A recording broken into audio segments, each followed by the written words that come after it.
Hey, what's up, Soul Warriors?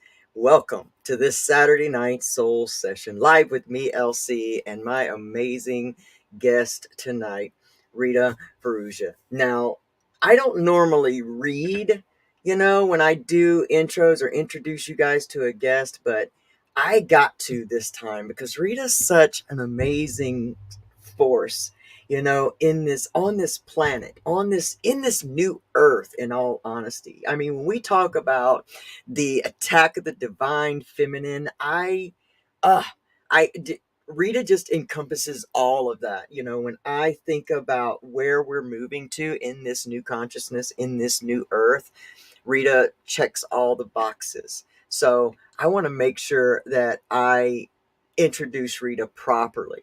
Before I get to that, though, I got to do a little housekeeping, because you know what? There are some amazing human beings that help me and this podcast reach so many people, and that offer such amazing gifts to all of this soul community and soul family. And whether you're a part of that now or you become a part of that at some time in the future, these human beings are some of the most authentic and gifted human beings ever. And so part of that soul family is the Sober app. We are live right now in the Sober app, I believe. Not sure how that's going, but they got the link. But listen, if you've not heard of the Sober app, or you haven't downloaded your Sober app yet, then I'm telling you, you need to go to your Apple App Store, download the Sober app, Google Play Store, download the Sober app. The Sober app is an amazing resource that honestly just surrounds you in everything necessary for you to build and create a life you love. What do I say? It is everything you need to get up from your give up and create a life you love. Curtis and Danny, Mike, Lori, Kim, Martin John. I mean, there's so many amazing human beings offering everything from coaching to state-of-the-art tracking to sober motivation, podcasts. I mean, everything that you need to nourish your soul. And you don't have to be in substance use recovery or sobriety to benefit from the Sober app. So don't let the language throw you off and think that you can't benefit from this. I promise you, it will enhance your life completely. And I want you to wait around to the end of this video for an amazing offer from our friends Alex Kaplan from Of Substance, and letting us know how we can get in on being a part of their new film, Hide Your Crazy. And him and the writer, award-winning screenwriter Austin Case, are going to be my guests on next Saturday night's podcast. And also, our good friend Pamela Topchian and HypnoBreakthrough.com is willing to give their Recovery Soulfood podcast listeners and soul family a free full session of hypnotherapy. And as we talk about NLP tonight, there's so much about the two that actually go together. So here on this Recovery Soul Food Saturday night soul session, you are going to have the opportunity to add so much to your life that you can use right now to begin enhancing your life. So make sure you go to hypnobreakthrough.com and tell Pamela that LC and Recovery Soul Food sent you, and take her up on that amazing gift. But right now, I want to introduce you to one of the most fierce, divine feminine energies on the planet. Miss Rita Farrugia is a self-care, self-love expert. Rita is the founder and CEO of HappyBeingWell.com, which is a wellness e-commerce site devoted to providing organic self-care products to amplify your wellness so that you can be happy being well. HappyBeingWell.com has a mission of being the #1 self-care community in North America.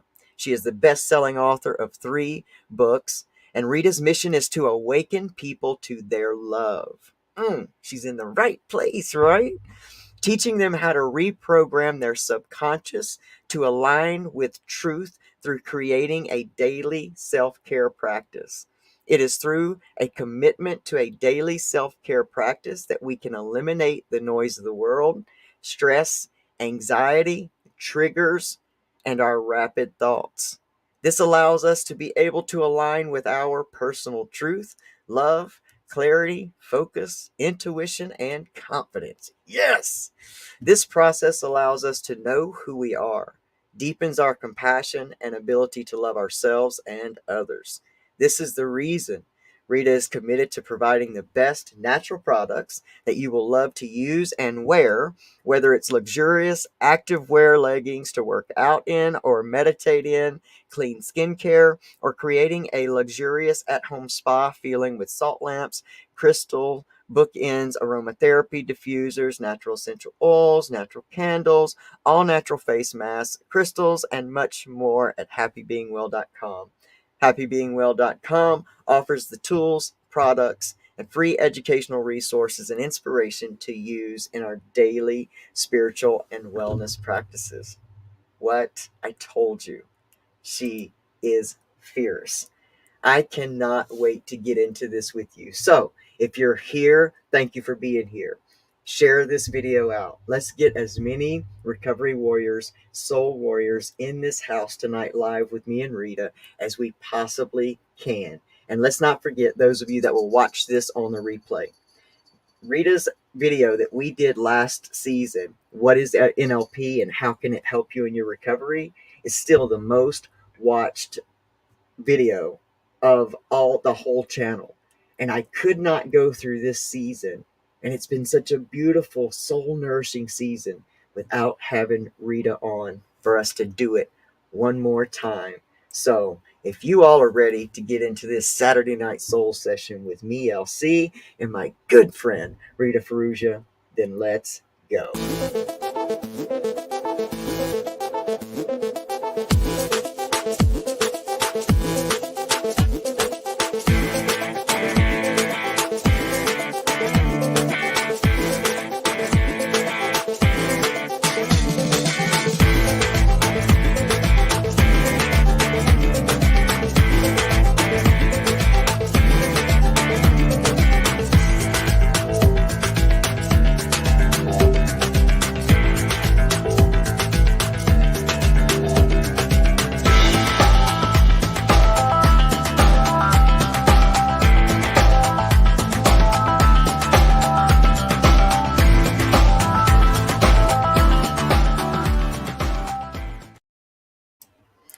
Oh my gosh, Rita, welcome to the Saturday Night Soul session. I'm so happy you're here.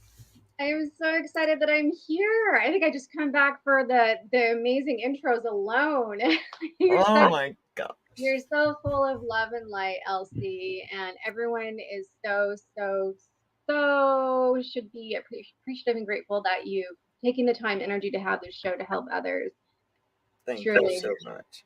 Thank you so much. I appreciate that so much, Rita. Like you, I heard your podcast when you did Tiffany's show, Moments of Clarity with Tiffany, and I don't even think I finished that show before I was reaching out to Tiffany like, I need this guest, like make it happen. And from there we just had this amazing connection, and I love what you do because I tell you, a lot of times in recovery, like when we're in substance use recovery, and I even call it rediscovery process, we avoid sometimes things that do not have recovery or sobriety in the language. And that was one of my problems in the past, where I had tried to get clean and sober and it never really worked. But when I took myself into recovery, which meant, listen, I got to change my head, my heart, I got to heal my trauma. It was only then that I started hearing and lending myself and listening to things like NLP. And once I was hearing like some of my heroes, Anthony Robbins talk about it, John Assaraf, that I was really leaning into at the time, I kept thinking, what is this NLP they keep talking about?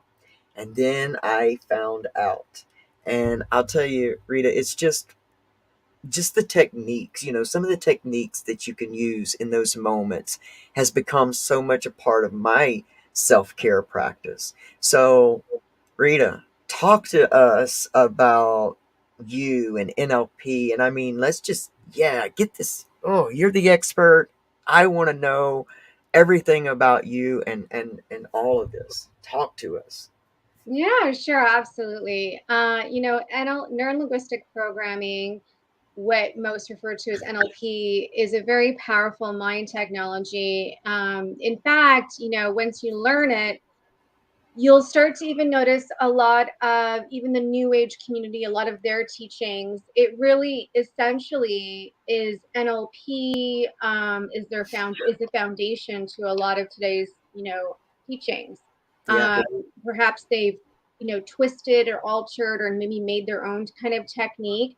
Um, the foundation, there's so many techniques that are essentially this are doing performing the same, giving you the same result, Yeah. because you can it's all due to neural association, associating a state to a particular word or particular body action or a particular touching your body or whatever it is. It's a link, a neural link, connected to a state, connected to a thought. So it doesn't really matter. There's no particularly right technique because they all accomplish the same result and they're all doing essentially the same thing.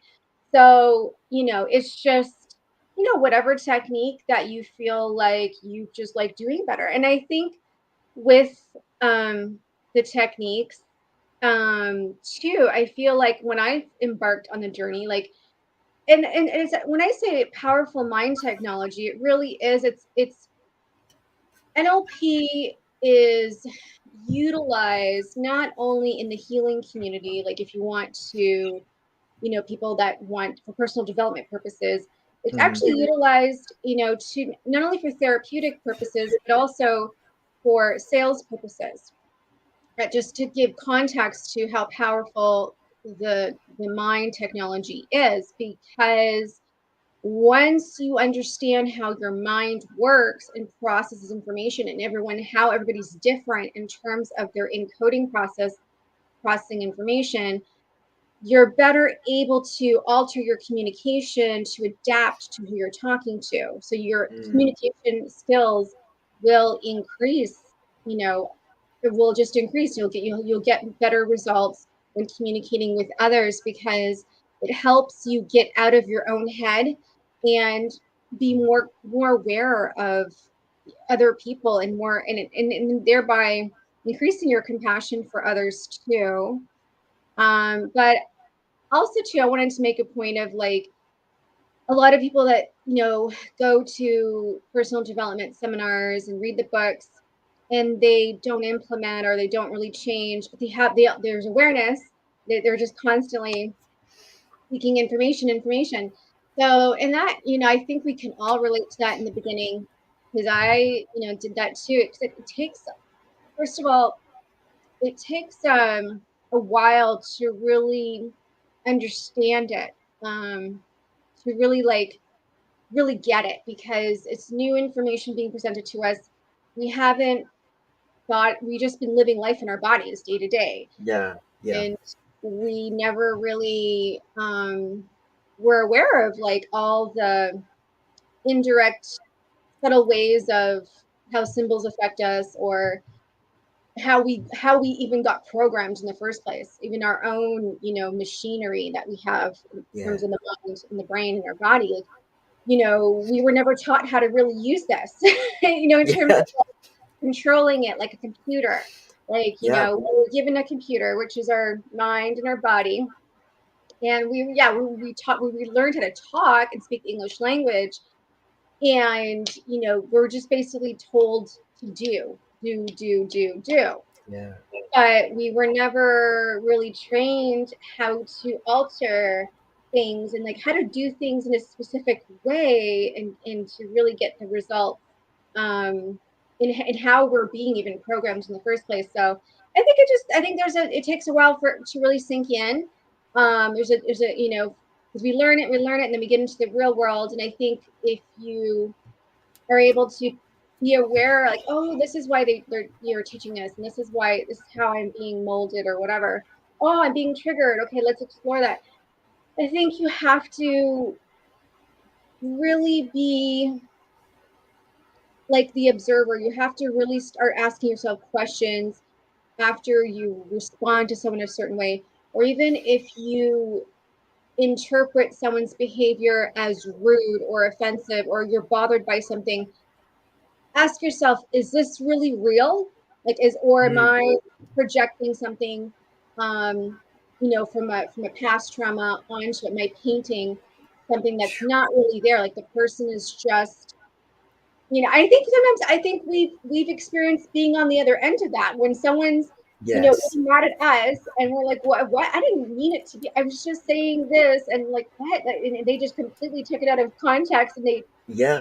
they take the gaps and they use their imagination to like paint this picture that you Yes. actually did or said something that was like, no, I that's not the case whatsoever. So I think we've all had circumstances where we can relate to that. So I think for to go home and do the techniques, I found, like, honestly, when I learned about NLP and all these fabulous techniques, it took me a while to actually do them at home. So Gosh. I for me, I honestly like, um when I would do myself, like when I would do the girly things, like taking the long hot baths, doing the facials in the mirror, and because I'm always like, as a girl, like a big huge mirror in the bathroom, and like, just taking my and look in the mirror, right? So now I would do my mirror work in terms of affirmations, um and start start basically all the techniques in NLP. It is basically a meditation, because you do have to be in a meditative state and visualize things when Hmm. you're doing a particular NLP technique. It does involve it's basically, in a way, you're like a guided meditation, um, but you're just doing neural associations, to kind of repattern yourself.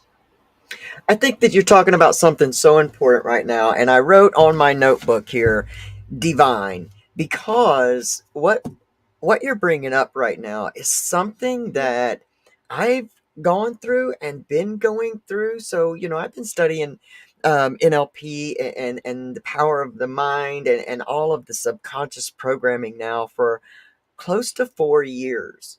And I'm only really beginning to start understanding and implementing things, I'd say the past 2 years. And there's this tendency when you're first learning about it and just absorbing all the information that you almost become like a sponge.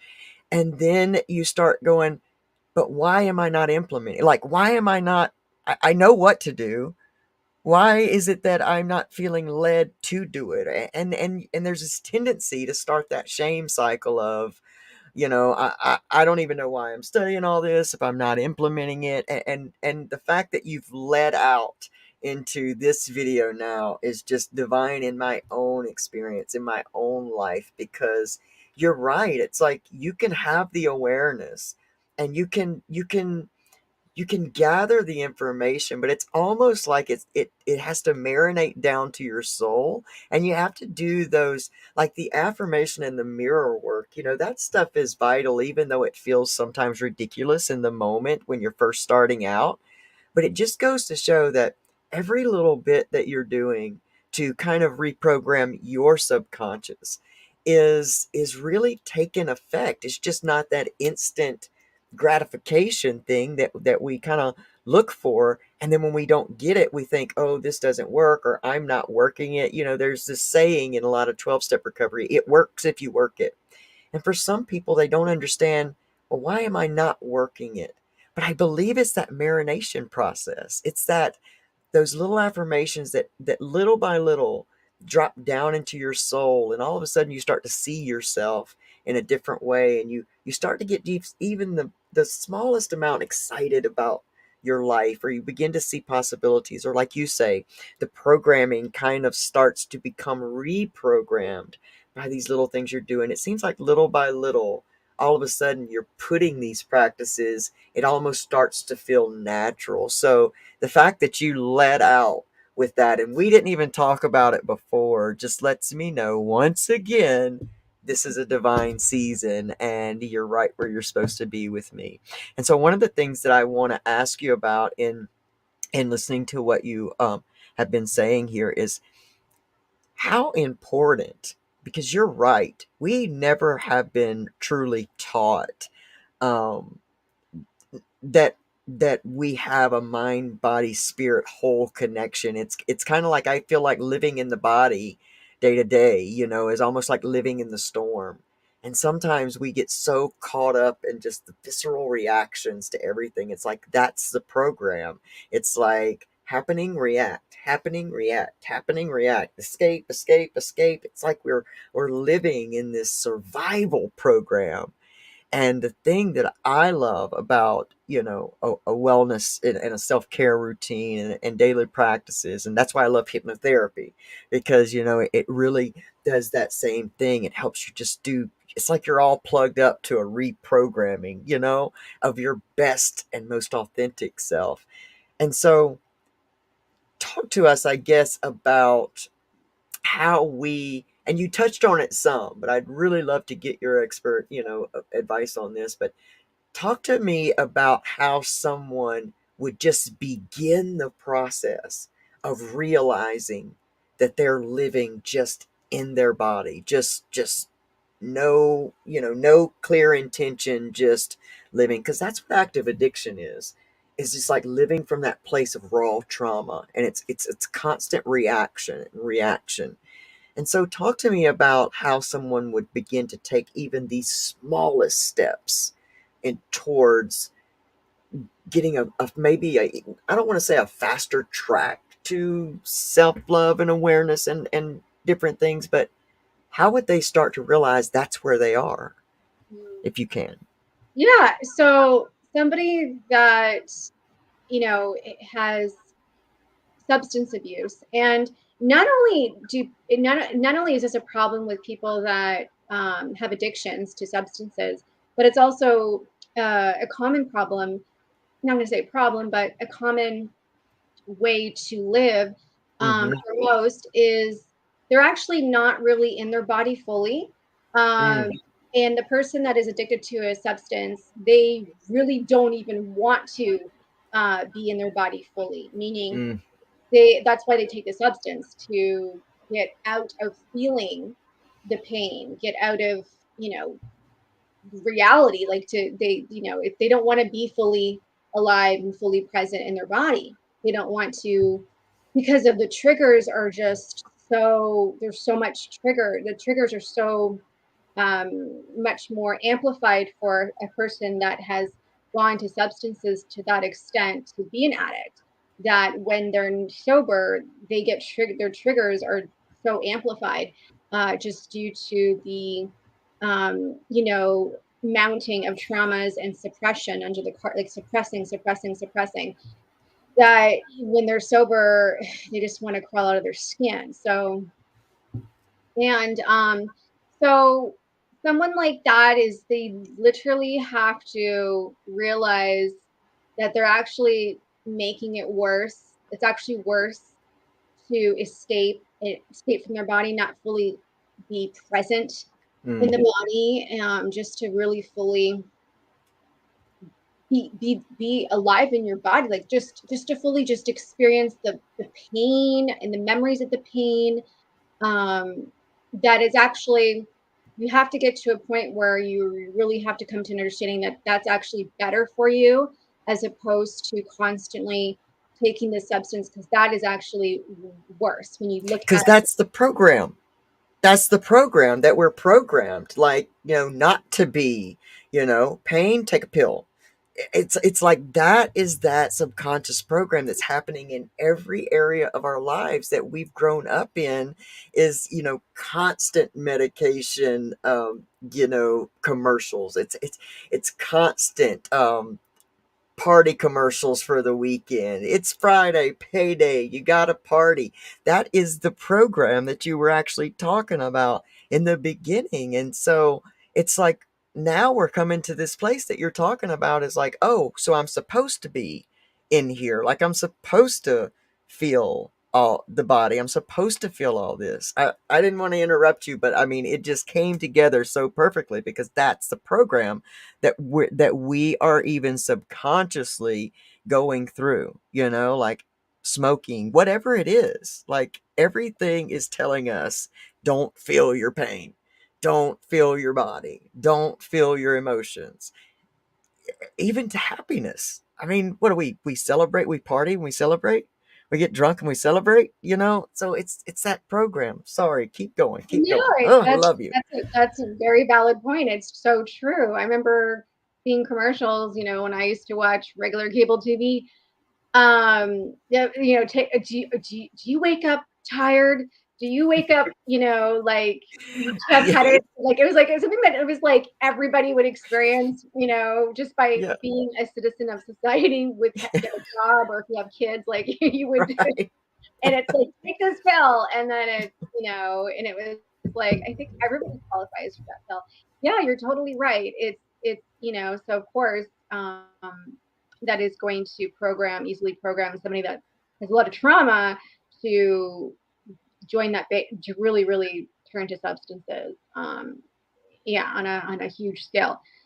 So I would say that you have to just, you know, uh, you have to start just like living in the body, like really kind of living in the body more, like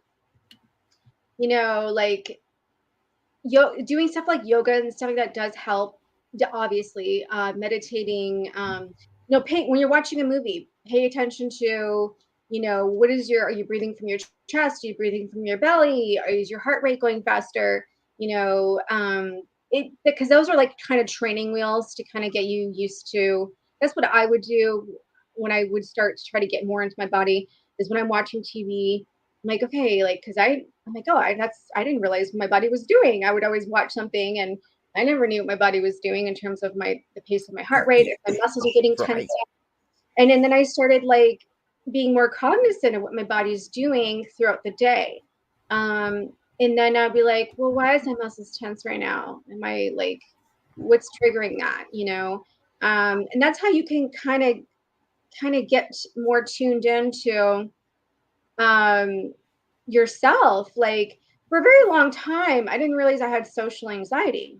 Mm, Yeah, so until like I was like, whenever I would like have to maybe go to a networking event, or even with podcasting in the beginning, if I didn't really know the person, I would be like, oh, I just like, I don't know, I hope it gets canceled, or da, da, da, da. And I'm like, what is that about? Why am I doing that? Right. So and I started realizing, like, because I asked myself that question, like, wait a second, why do I get so, I mean, I had a good night's sleep, why do I every time it's just before, because when and that's how I got to know, oh my goodness, I have, social anxiety. I am an introvert. I always known that. But then once you embrace it, right? Once I'm like, okay, all right, okay, about that. So I know what that's about, because when I was growing up, that happened, and of course I'm gonna have social, right? So once I acknowledged it, um you know and then I'm like embraced it, I just kept pushing forward, it minimized to the point of like it's gone, like I no longer have this anxiety before a podcast. mm, So it just slowly just goes away. But it's just, you have to just really tap into you, like what's going on with you, ask your questions. Um and like, or if you're being triggered by something, like ask your, like if someone is doing something, especially if they're doing something that's really not, there's no intention around it mm-hmm. harming you, like they're just whatever living their life, and you're getting upset about it, and like you're putting whatever it is onto it. um Ask yourself, like, why am I doing that? What is it that they're doing that is causing me to have a grievance over it, or cause upset, or Mm. and like, are they doing something that I wish I wanted to do? um Oh, yeah. or whatever it is, right? It's so you do have to be real with yourself, and I think that is something that we haven't really been taught to do, and then also because of our ego, Mm, really mm-hmm. to our ego really is designed to protect us, right? Yes. Because Yes. we do things to make us feel good. Like it's what the ego's job is. It's what its role is. And so that's where self-defense mechanisms come into play. Like, oh, you procrastinate on something because you have a fear of failure. So okay, I'll just push it aside. Your ego will push it aside because it's like, well, if I missed the deadline, well, it was because I was so busy with this. It's not because I tried and I didn't have the skill sets to actually Mm, perform well, right? So it's yes. a way to protect yourself so that you can don't have to experience basically the fear of failure and that you're not good enough or you don't have the skill sets. But the reality of it is that's how we learn and that's how we grow if we do, Yeah. really Yeah. get something. It's changing the paradigm surrounding, that whole failure. And once again, that program comes across in so much that we just see in our everyday life, that failure is bad, when really failure is just simply growth. It's learning. And as you're talking about this, it makes me think about, you know when we go to look at ourselves and ask ourselves questions, and the awareness and the acknowledgement, it's like, the monster that you believe is under your bed is super scary. And you can, as long as you don't look at if you don't look under your bed, that monster can be terrifying. But it just seems like once you look under your bed and you realize that, oh, it's not really there, that becomes that moment that, your life changes. And now, you're able to sleep in your bedroom without a light on, and different things. And I think that that was so vital in my early recovery, and remains a very basic skill in my recovery battle plan 8 years later. And I was just talking to someone about this today. It's like, you know the avoidance tactic is a big thing within the, active addiction and recovery community. But I think it's a huge thing across the board in human beings. Is, we sometimes would rather avoid it, and then the ego steps in, and will try to make it someone else's fault, so that we never look at ourselves. And it's like, that's the question I have to question myself. Well, if I don't feel comfortable being vulnerable with someone else, I got to figure out how to get comfortable being vulnerable with me, because that's what's standing in my way, more than my inability to open up and tell someone else what, my problem or issue is. It's about me being able to see it myself. And that whole, the what you're giving right now is a vital, vital key process in the true recovery, lifestyle and process. Because if we do not acknowledge those things, and we don't take the time to ask ourselves those questions, we continue living in that pattern. And I'm so grateful that you made the point that the ego is there to keep us safe, because we have a tendency to demonize the ego. And when we do that, we don't really take the time to snuggle up to it, if you will. The ego holds a lot of clues in what we're, in some of our trauma, that maybe, a lot of us remember the big stuff, but we don't always remember that day to day, complex trauma that happens, over, time, and different occurrences. And if we don't take the time to look at the ego and have that internal conversation with the ego, and we just demonize it, and try to push it away, and edge it out, if you will, then I think that we're missing a vital part of really becoming and knowing our true authentic self as a whole. Because we can't just try to know the good if we just don't know all of us, because I don't think there is any good or bad. I think we're a whole soul. And And our purpose here is to almost know that entire soul. So great info. Yeah, Please yeah, finish. I mean, absolutely. The ego definitely is holding clues to our trauma. And, it's the identity that we want to project into the world. mm, And, the this whole we're in society. There's the career image. We get images that we are taught that we're supposed to project onto the world through media, movies, TV. I'm sure we can all relate to when we were in high school. We probably, I want to be this, I want to be that, because maybe we saw it was an external stimuli that projected that image onto us, and we, oh, that looks good, okay, I yep. want to try that. And then we go and we do, because it's, we go and do it, and it's like, no, you end up, so many people are changing careers, and they end up like, this is not aligned with who I truly am, because most people, it takes them, either don't really know who they truly are, they don't really go into that self-discovery process, and then they later on life, they finally achieve self-discovery, or more so of Mm, self-discovery, and really, tap into something that their career path that's more aligned with who they truly are, like their yeah. values and their core beliefs, as opposed to, I think it's so easy, especially when we're younger, we're so impressionable. We graduate from high school at 18, we're supposed to choose a major.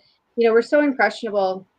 It happens to a lot of people where they end up like changing careers, or they just, they so it's because we've just adopted something that we thought was a desire, but it was something that was, it's a program, right? That we just kind of pull Yep. from. We'll take that, please. We'll take that. Look, that looks good. Um, Yep. you have to go inner to really go inner to kind of select what we're really pulled to.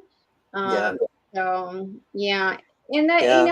it's a process. It takes work and it takes courage. Most Hmm. people don't really want to go underneath the carpet. It's uncomfortable. People don't want to admit, it's not sexy to admit your traumas, right? Yep. Because you Yep. feel vulnerable, you feel, like weak, like it's like, Yes. a lot of people don't like talking. They think that, oh, I'm going to be judged if I say it even in public.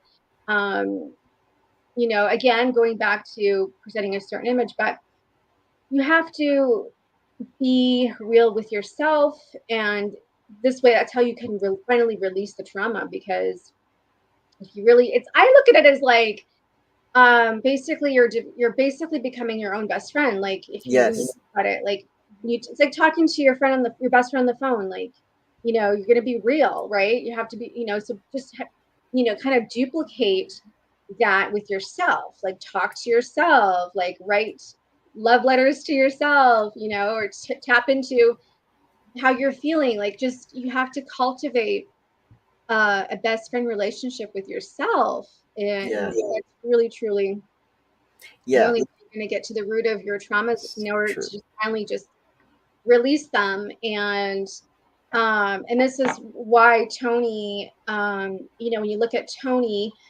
he's incorporating the body so much. People can mock Tony all they like, but, in Right. terms of why is it jumping up and down, and, as you're saying your mantras, Yes. you have to do it. You have to jump up and down. You got to do this or make her move, because you have to. Because he's forcing people to not only just, think it, but Yep. embodying it in their mind. And you're creating a neural association, um, Yes. and he's trying to amplify your state as well, Yes. state of Yes. excitement, with this new, um, way of wanting to feel, or wanting to think, to help prepare to propel you forward, and also, most importantly, eliminate those limiting beliefs that you've adopted during the programming process. The programming process, of just Yep. adopting things as you experience life. So that's the first part, and then reprogramming, Yep. um, with Yeah, for sure. your inner truth. Yeah. So Yeah, that's so good. That's so good. And that was one of the things that, even in early recovery too, is when I was really I started with my mind because, the most of the stories I was telling myself, and I have this model car right now. What you were talking about made me think of that. I have this model car that I put together. I guess it's maybe been 4 months ago now, and I keep this model car on my television stand so I can see it every day, because for my entire life I had a story built around why I was never allowed to do a model car. I associated it with, my whole gender dysphoria. I associated this, I built this story around how my parents didn't want me to do that because it was masculine and all this stuff. And so I had a mentor challenge me. So then go out and get a model car. If it's something you've always wanted to do, go get one and put it together. And I did. And Rita, I hated it. Like I was like, this is not for me.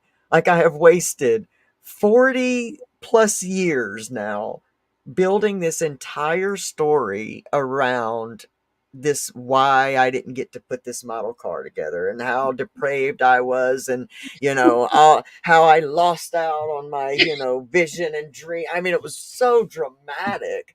And I'm putting this model car together and I'm thinking, oh my gosh, I hate this with everything I am, and it's just a snap one. So the real story was my parents understood this about me, and that trying to give me glue and little bitty parts was going to be disastrous. And so I keep that there to remind me every day of how many other stories I'm telling myself about, things that I either did or didn't do. How much of it is a made up story that either keeps me safe or keeps me safe in the program. Keeps me safe because, our bodies, just like you're talking about now, our bodies become addicted to, different times. I mean, it's why we can experience a trigger at a certain time of day, and it can be very confusing because there's nothing that's happened necessarily that we can see and say, oh, well, this person triggered me by that. It can just be 3 o'clock, and your body is used to, well, that's when we take a drink, or that's when we do this, and all of a sudden you're at 3 o'clock and you're having anxiety and all of this stuff. And what was so important in the early days of me really trying to work into my thoughts and begin to reprogram my thought life was a change of state. And so when I would find myself in the middle of one of those negative programs, I would stomp my feet or I would clap my hands and I would say no. And it was just in that moment gave me this break from that pattern that will run and run and run. And something that's in your introduction, we were talking about rapid thoughts. That's a big thing for people coming out of active addiction and into recovery, is just that runaway mind that happens. And changing your state, like you're saying. And if I think everybody here understands what we mean when we say that, but if for someone who doesn't, what we're meaning is like changing your state of being, you know your mindset, if you will. I mean, I'm sure you have a better way to describe it, but changing your state in a moment of noticing that you're caught in that loop of thought, is so, it's just vital. It's life changing. I mean, it really helps that reprogram if you just do something. um I one of the NLP techniques that I really, really like to use is like this almost like a creative visualization, where I have taken time to put myself in a place where, in my mind, where I feel safe, and I've associated words with that. So while I'm in that, mindset at my grandparents' mountain home, I'm smelling things. I'm making words like, how do I feel when I'm here, safe and belonging? And so as we do that, anytime now, it's almost, I don't even know what you would call it, if I've taken a couple things and put them into one, or if it's just the anchoring. Anytime now that I even say the word safe, it immediately, because I've done that technique so much, when I catch myself in the midst of a downward spiral, internally, emotionally, thought, when I just mention the word safe, I can immediately change my state in that moment. It's Mhm. almost like that's my anchor. And it's a beautiful asset, to me, because we get lost. We get right. Our thoughts and emotions will run away with us. And before we know it, a bad morning has turned into a bad day, and the bad day has turned into a bad week. And then it just keeps going until it becomes our personality, until it becomes our attitude that is now navigating us through life. So everything that you're sharing is so valuable. And I knew when we met, when I first heard you, that what you had to offer was so vital for the recovery community, because these are things we need. And like I said in the beginning, we often avoid things that do not have recovery in the title or sobriety in the title, because we think, oh, that's not for us. But it's a new day in the recovery community, in the recovery world, because now we realize that yes, we need the steps, and we need this, and we need NLP, and self-love practices, and we need hypnotherapy, and so much. We need this full body, full life rejuvenation and reprogramming. So Rita, thank you for what you're doing in the world. And we're not even finished. I just had to be able to say thank you for what you're doing in the world. I mean, these are our processes to a better us. And when we make a better us, we make a better community. And when we make a better community, we make a better world. And, that's what you and I have missions to do. And that's what we're doing. Just having these conversations. Talk to me and us about what is one of your favorite techniques. I want to make sure that we, if you can, if you don't mind, maybe walking me through a technique, and I'll do it right here with us if you got one, and we'll just all do it together. Yeah, um for sure. So the last technique on the show that I showed was a swish technique, which is yes. one of my favorite ones. Another favorite one that's just really, really handy because you're talking about anchoring. And this is literally the anchoring technique in NLP. And it is so it's actually really it's something that once you do one time, you can carry it with you for a while, but until you have to like recharge the technique, because with anything, it's kind of like a battery. Mm, Um, you know, you need to recharge it up with the neuro association to the specific body part. So mm, I will explain what I mean.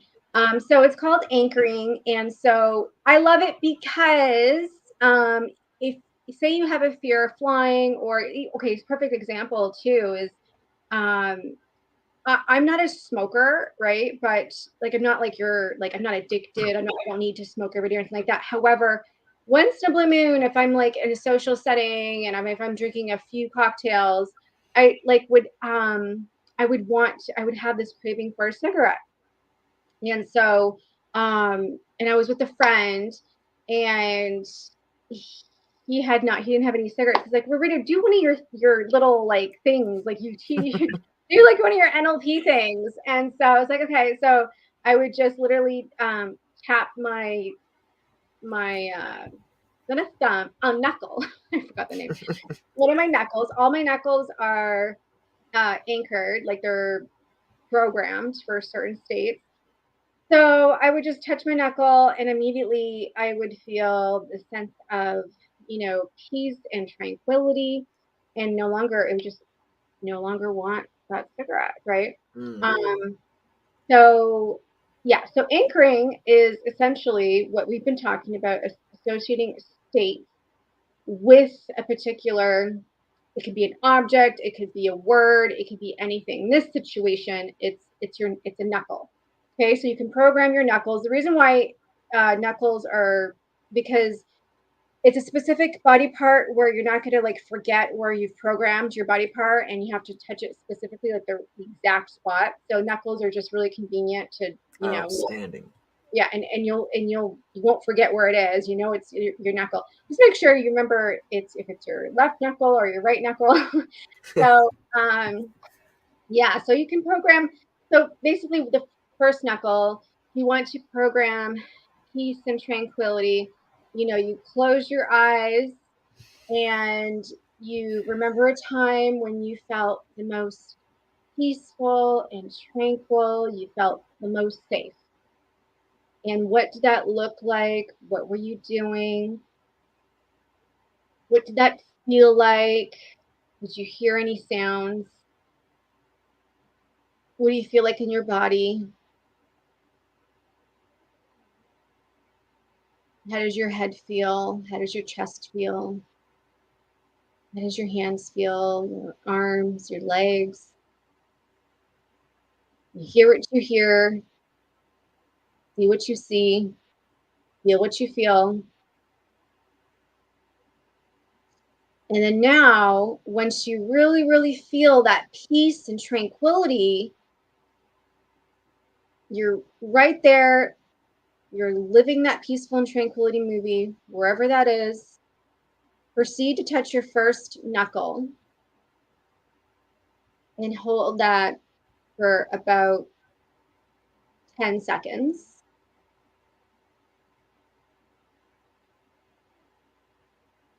And then release and welcome back.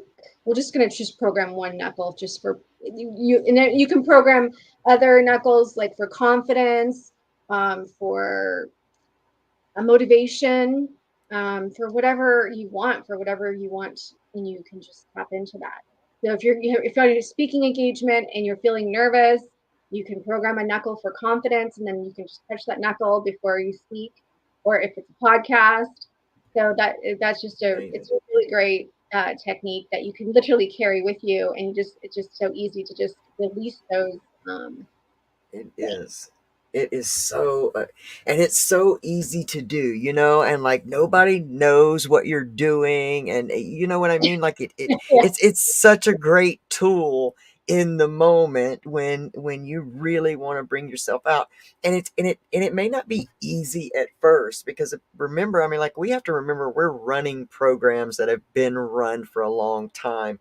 It will take a little time of you getting used to snapping yourself out of that state. But I think, when we're utilizing stuff like that anchoring technique, you know, it's almost like a fast track. It helps us, like break out of that state. And the more we begin to break it, I think that's why we have to re anchor and rejuvenate it sometimes because it almost gets to a place where, okay, we've healed that. So now let's move on. Like, okay, we've got that. That's no longer coming up. Like that program's not running anymore. So now let's move to something else because, if we're not active, there's one thing that I am reminded of all the time. If I am not actively programming my own self, it's being programmed.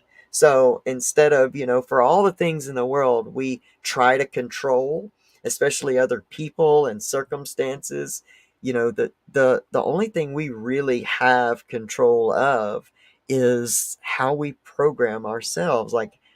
How do you want to see the world? How do you want to be in the world?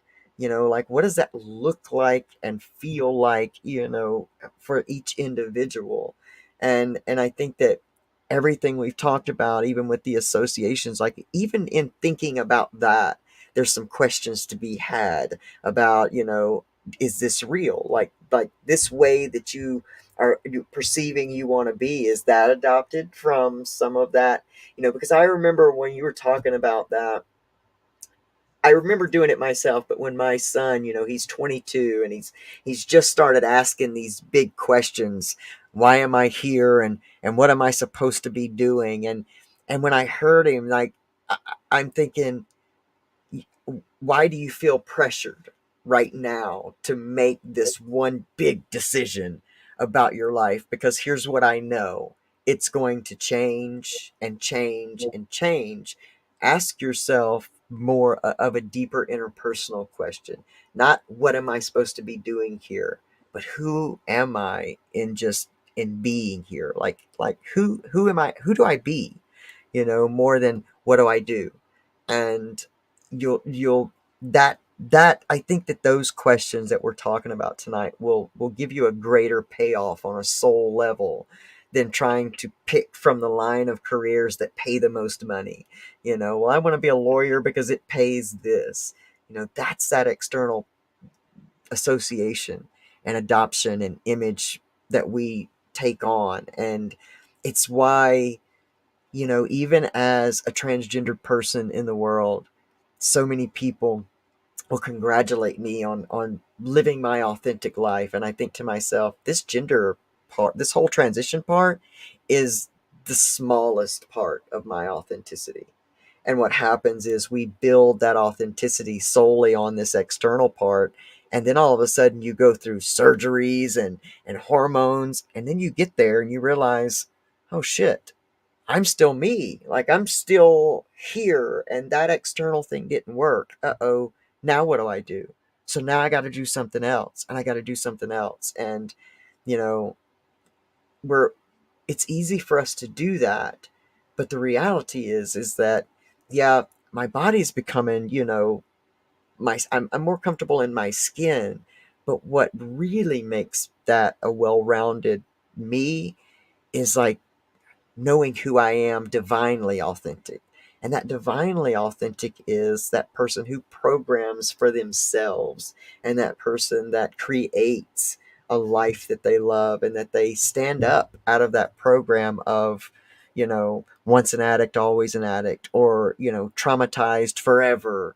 And you can't ever get rid of that. And these are my things, this is my trauma, and this is my coat, and this is what I wear. This is my baggage. And, there's so much more to us than all of that stuff. And I love that Happy Being Well is a company that offers like an entire wellness life, like I love that you're an e-commerce site, that you sell things to not only, and give information that not only helps you become authentic within, and now like here's some products that you can now create this authentic space, or wear this that's authentic to you. And I just think that the genius of bringing all that together in the time, and I'll say this and I'll never get finished saying this, but in the time of the divine feminine in this world, where we're all, looking at the divine feminine who is having her time, and there's divine feminine in all of us. But it's now time for that, just the embodiment of what divine femininity means, not in gender, but divine femininity, which is a receiving, which is a birthing, which is a more broadening of love and compassion. All that you're doing in the world is helping that, be even more seen. Like, I don't even think that you truly understand who you are in the world, like what you're here to do on a soul level. And I love that about, you seeing people that are so absolutely in operating within their divine purpose, that they're just moving through alignment, and they don't even realize what an impact it has outward. My friend Pamela is like that in her hypnotherapy practice and her wellness practice, and you're a person that embodies that. So many people. Kim Bellis is a person that embodies that, and there's a definite tell of people that are in alignment and people that are running a program, and you can feel it. And you're a person that is in true alignment, Rita. I don't know why I felt the necessity, I'm making up words, to tell you that, but that's the way, that's what I can just see in you, and feel that in my soul. Like, thank you for what you do, and thank you for all you've come through, and thank you for, you know, digging in and bringing what you've brought to this life, to this podcast, to my life, to the world. I appreciate you, Rita, on so many levels. And so, tell us, if, number one, there's a question I've been asking everybody this season. you know, what inspires you today, um, and who inspires you today? What inspires me today, or any other day, is honestly like growth, expansion. Mm, What new experiences can I experience? What can I learn? How can I celebrate? And I like to act like you. I do like celebrating others too. People that are, authentic, and they want to grow, they want to expand, and they want to spread more truth and light into the world, in different ways. Like in any profession you're in, just really just spreading compassion, and it starts with self-compassion in order to have compassion for others. And that's when you really truly live in peace. Is mm, when, one of my favorite guided meditations to do is having a compassion for others meditation, which will be on the Happy Being yeah. Well podcast soon. I don't know why I don't have it up there yet, but because one of my favorite meditations, because especially, in a world where people are, divided on so many fronts and people are being triggered, when you do it, a compassion for others meditation, it always just kind of, I think we always need reminders of truth, Yeah. um, because we are in the external world, like we are participating in the world, and so it just helps you to not respond in a negative way and just have compassion, so you stay in that peaceful state, Mm, and you don't let the external negativity affect your inner peace. And you just don't want that. It's so toxic on your nervous yeah. system. And Yes. because that's how dis-ease is, Exactly. I was right? thinking the same thing. People are, I mean, we're dying at a rate and suffering physically more than ever right now because of, living in that reactive state. And I'm so glad you said that. Keep going, please. Yeah. Yeah, we definitely need to harness that on a regular basis, and we become more empowered as a result of that, because then we're not going to take on other people's negativity that will drain us, and then we're going Mm, to have more energy to propel us forward onto our life project that brings us joy. Thereby we can spread more joy and love and light to others as mm, well, because we're going to have that energy to do so. Our energy is so, so vital. Our time is so vital, and we have to, have discernment over how we're going to spend our time and energy.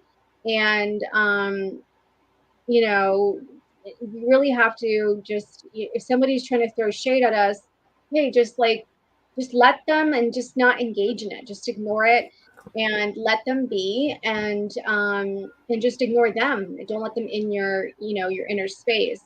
I send them light and love. I hope they find them clarity, but you know, what there you have to, like, what's the sense of engaging in that? What is that going to bring yeah. you? Yeah. There's Yeah. nothing to accomplish there. If Yeah. anything, it's consequences. If Pick your I'm not battles. if I'm not good because I'm engaging in nonsense, then how is the people in front of me going to be good? Because Mm, I'm not going to be able to spread love, light, and joy and inspiration, because yeah. I'm taking away maybe 30 minutes of my time Yep. engaging in nonsense. And maybe I could have booked a fabulous podcast like LC's Yeah. podcast. Yeah. Yes. Yes. But seriously, Yes. you're missing It's opportunities true. when you're engaging in nonsense like this. Ah, And it's yes. really nonsense. It's nonsensical. It's just like, and this is where we have to do the work to not be baited into these nonsensical um, dramas. Like, Yeah. it's taking away your energy, and most importantly, your health. You do not want to Yes. live in a place of anger or frustration. And speaking of being anchoring, some people, and I'm sure we all know some, who are anchored in a state of Yes. anger and Yes. frustration because that's the state that they're used to living in. So the body's addicted to it, the mind's addicted to it. So they're going to look for things to get angry about. Just Yep. that's their comfort zone. That's their Hmm. they're just addicted to it. They want to feel It's that their in their vibration. Yep. Mhm. That's their vibration, and they vibrate that out, and it comes back. And even though we say, well, I don't want to be in this, it's like that's the vibe. The vibe attracts, and it will come back, to you. That's, yeah, vital. Mhm. Vital. Yeah. Yeah. And also too, like people have also too, like being able to express yourself fully. Like we do have to pay attention to what we're repressing as well. Mm, So, and that's involved in the self-discovery process. I mean, like what are, some people have some traumas, um, lead to people not being able to express themselves fully, or, not really communicating what they really need or want, um, to other people. Maybe there's shame around it or something. And then so but you're going to be living from a place yep. of suppression and, um, and not really be fulfilled because maybe you might be disappointed in communication interactions with others because you're not really fully expressing what you need in this interaction. So I've discovered that too by myself too, like because you know uh, for whatever reason, be adopting the image of, oh, complete utter nice girl or whatever it is, or just not used to fully expressing myself. But you again asking myself questions and then realizing I'm, just by fully expressing my needs, my wants, in a very rational way where, you're creating win-win situations, it's, both parties are happier. Absolutely. um, Absolutely. yeah. So, there's so many different little things that we may not be aware of that we really have to explore, um, Hmm.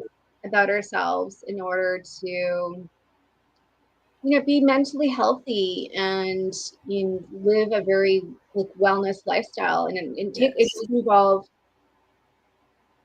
basically you have to kind of take control of what you choose to do with your day and time, and you can control your state, like the techniques that we've discussed. There's a lot of techniques out there. To be Yes. emotionally free. There's such a freedom involved when you're emotionally free from, Yes. from the external world. You don't let it affect you anymore.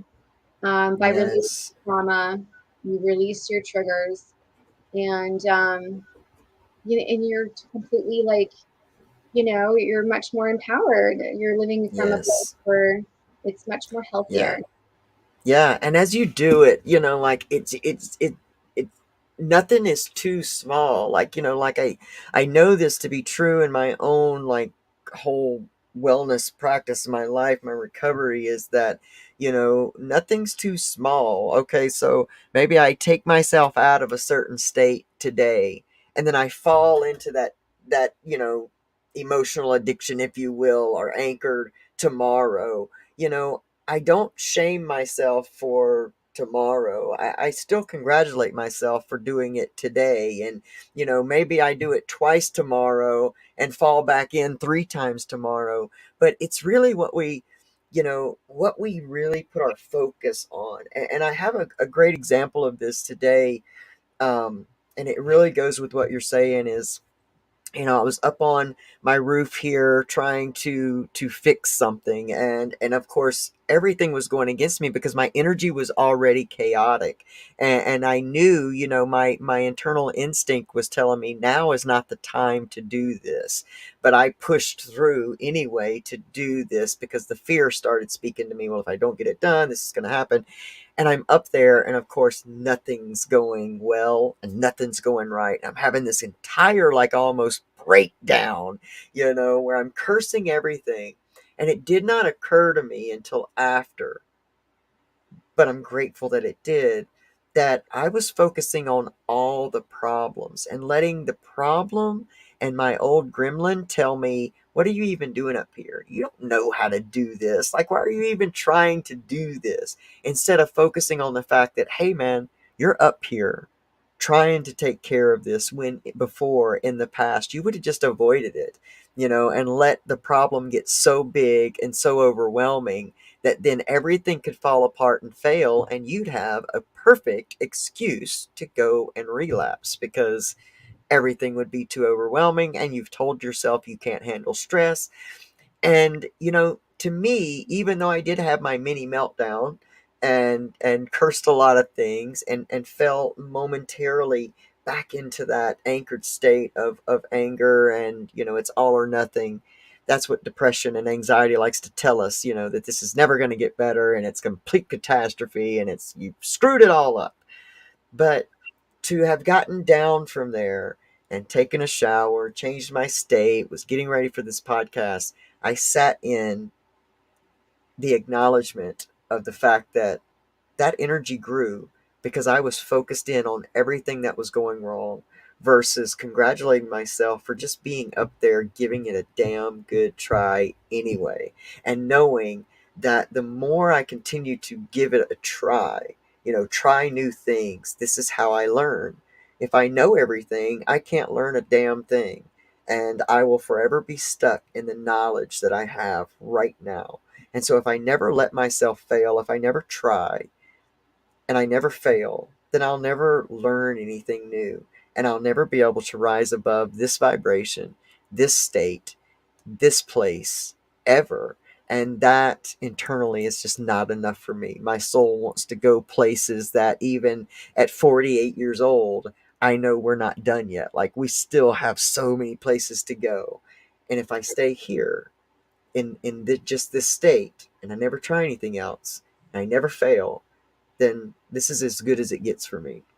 And I think that that's what we have to remember when we talk about, like Andrea's talking about, working on, holding grudges and all of that. I think the information Rita's given about, really ask yourself the question, of how expensive, how much do I want to spend on this? Because basically we're in a transaction when we're holding grudges or holding on to those old states, because we are an infinite energetic being, but we do not have infinite time.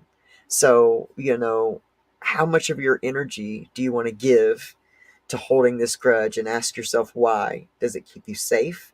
Does the grudge feel safe? That way you never have to be vulnerable again, or you never have to go through that again.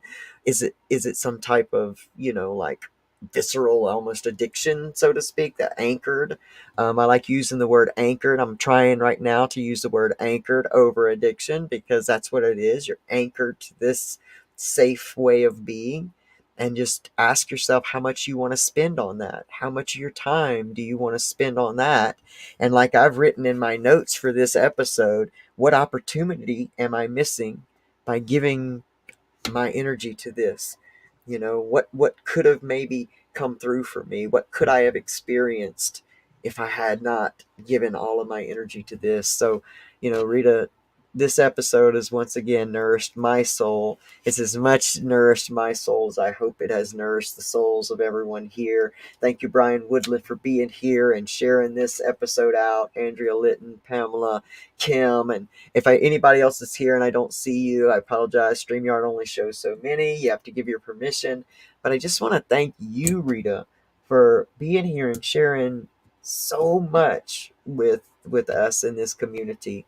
And I know that we've got happybeingwell.com for you, but also you've got a new podcast out, and I'm really interested in you telling us how we can get to the podcast, everything that you're doing. This is where you can follow Rita, but tell us about this podcast. I'm excited to get to be with you to day after tomorrow on there, but tell us about this. Yeah, so the podcast can be found on Apple iTunes, Spotify, our iHeartRadio, Amazon Music, Google, and all the other audio platforms. And the podcast is simply sometimes it's just me speaking where I just give like quick 7-minute, talks around how you can create a spa-like environment in your home. So I'm always have crystals around me when I'm working. And sometimes like during a podcast, I'm holding a clear quartz because it helps amplify mental clarity. So I do incorporate crystals into my work, into my therapeutic work for myself, and in my actual work, Outstanding. and I'm actually working. So yeah, so I do basically talk about, how our environment affects our state on there. I think I just released that episode. That was the latest episode. And different meditations and how to meditate. And then I have guests on there talking about their transformational stories, how they went from victim to victor, and what they did, what their techniques were, what their awareness journey was. And so it's pretty much really the podcast is really the theme. The theme is really being happy, being well, and just kind of going over, wellness, lifestyle tips and techniques, along with motivational, inspiring real life Mm. stories. I love that. I love that. And I cannot wait to do an episode with you on Monday. I'm actually writing all of this in the comments so I can put a banner up. So it's on all major podcast platforms. I'm so glad that you're doing this. I remember hearing what I did not even realize had been your first like podcast there, and you were such a natural at it. And to see that, just now you've got your own podcast. I mean, I love it because you have so much to give, and I thank you for spending time with us to give it. So, go to iTunes, go to Spotify, wherever you hear your podcast. And if you don't listen to podcasts, you're missing out. Podcasts are an amazing way. Like, it was a podcast that was my whole recovery program in the beginning, and the stuff I was listening to had nothing to do with recovery. It was stuff about the mind, it was stuff about the body, it was stuff about the thoughts, and changing your state and your environment.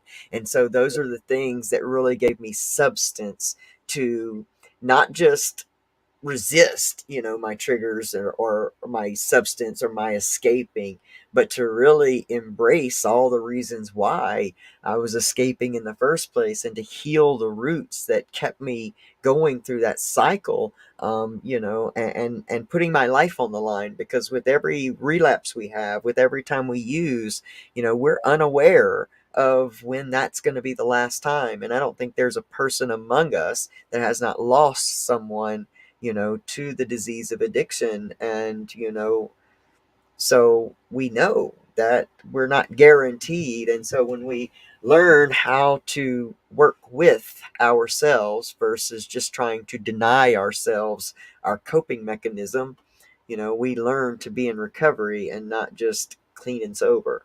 So, I I will now be if I'm not already, a new subscriber to the Happy Being Well podcast. And Rita, it Yeah, has and you're going to be been, on the Happy Being Well podcast, I think, yes, April 25th or yep, 27th. Monday. We're actually going to be at the 25th, because I booked 2 dates and I was like, no, not the 28th. I'm going for the 25th. So it's Monday, and I'm really looking forward to it. So Yeah. you guys go and, get hooked up with Happy Being Well, the podcast. Get hooked up on happybeingwell.com. Well, Follow. people can actually access the podcast on happybeingwell.com if they go Oh, hover over the perfect. blog section and then click Okay. on podcast. It brings them right to the podcast. Goes right to Perfect. the podcast. Perfect. That's amazing, because it's all in one spot, and we all love a few clicks, a few less clicks. Get out in click land. I can And get also lost. too on the happybeingwell.com, because we're talking about limiting beliefs, there's a whole whack of free ebooks on how Oh, to nice. overcome limiting beliefs on the resources webpage under the blog section. So people can download Outstanding. those for free. Overcome limiting beliefs, which is like the foundation really really empower Yep. yourself, reprogram yourself. You need to get rid of those limiting beliefs, and it Yep. really walks you through how to actually identify the limiting beliefs, because I know for me that was Outstanding. such a journey, because we distort our thoughts, our ego Yeah. distorts our thoughts. So it's a real journey to really actually pull them out of us. And Absolutely.